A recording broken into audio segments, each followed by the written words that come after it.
Hi everyone, this is Mindy Eggen for Honeybee Stamps, and in today's card project, I'm going to be creating this really clean and simple card.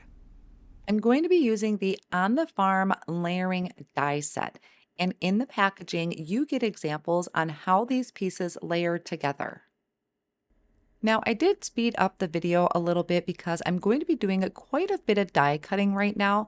I'm using that packaging as a guide, and I literally laid out all of the pieces just like they are shown. And then I went through my scrap pile and I just dug out pieces of cardstock that would match the packaging. So I'm really just going to follow the examples that are shown. Now, of course, with the Honeybee Stamps layering dies, they provide etching on the actual die cut pieces. You'll see on the house when I bring it up close that they have some etched details on there that really add to the house.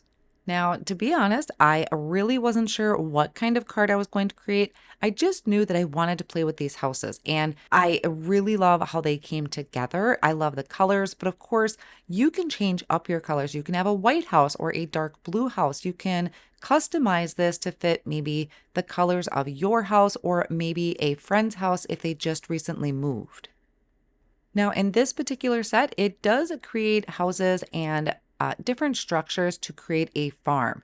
And I decided not to go in that direction. I did go through and die cut pieces to create a farm, but I ended up not using them today, and I will save them for future projects. So after I had finished cutting all of my pieces for the house, I went through and layered them together just like the packaging shows, adding the trim and the roof and the windows. And then for the windows, there's still openings. And I wanted to make it look like that someone was home and have the lights on. So what I will end up doing is trimming down yellow pieces of cardstock to fit behind my windows. But I think this would also be really cute if you took some vellum and maybe just colored over the vellum with a yellow Copic marker, and that would give you more of a translucent or just more of a hint of color behind the windows instead of this bright yellow that I decided to go with. And there are just tons of different ways you could use even just this one house. You could create multiple houses, different colors, create a little town. You could use these for a spooky house just by changing the colors and the background that goes with the house. So you could really use these for all year long. I did also go through and create the windmill that was on here. I just decided to go through and cut most of the pieces and adhere them together. Like I said, at this point, I still wasn't really sure what I was going to do. So the windmill, I had die cut the base piece from a dark gray cardstock. And then the smaller piece, the top of the windmill, I did from a light gray cardstock. And I'm using liquid glue and my tweezers to do all of my adhering. It does really help to have a fine tip to your liquid glue because I think that helps control how much glue is getting applied to the die cuts. And then I moved on to the barn. So I did this in very traditional colors with the dark roof and a red barn. Now, if you notice too, I did not do any ink blending to my die cuts, which I usually add some sort of color, but I just decided since this was the first time I was playing with them that I would just go through and adhere them as is. And they still completely look amazing. You don't have to add color to them if you don't want. Just by changing up the shades of cardstock that you use can also create dimension. So after a little bit of fiddling off screen, I decided I was going to go with just the house and turn this into a welcome card.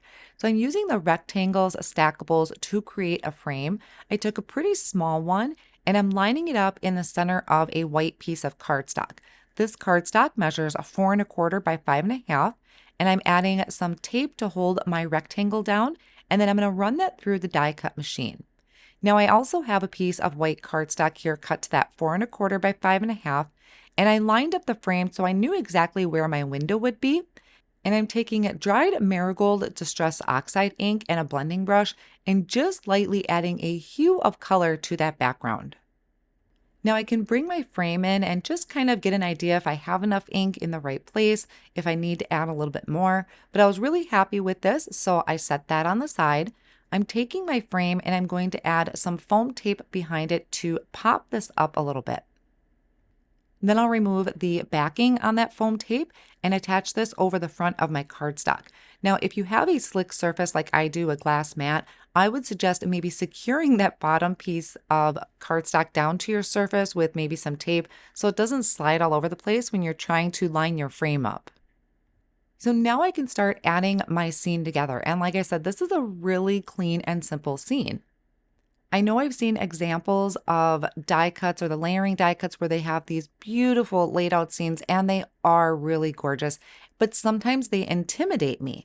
And by just taking a step back, playing with the die cuts a little bit and the layering and how they layer together, and just starting really simple, it gives me more confidence, quite honestly, when working with them. And I don't have to really go all out and make a huge scene on the front of my card, especially if I'm going to be making a welcome card. I can just do something really clean and simple. So after I have my scene laid out, I need to do a sentiment. And I have a sentiment stamp here that says "No place like home." Some really beautiful sentiments on here. I chose one and I have that spare piece of cardstock. This is actually the piece of cardstock that came out of my frame that I die cut. So I'm using my Misti tool to stamp the sentiment. I haven't used this before, so I'm going to condition that stamp by just rubbing my hand over it. It's going to accept the ink a lot better. And then I'm stamping this down in the Honeybee Stamps Intense Black ink. I'll stamp it twice to make sure I have a really good impression. And then I will use the coordinating die to die cut out the sentiment. I also die cut out the sentiment about 2 or 3 more times, and I layered those together to create dimension to add to the front of the card. Now, another couple ideas that I had while I was creating this would be really great to add onto a tag.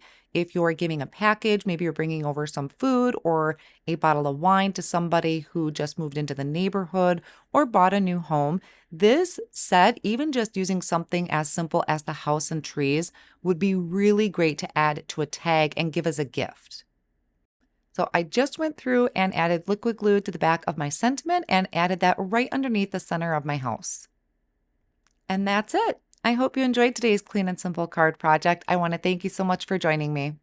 All of my supplies will be listed down below in the video description and over on my blog.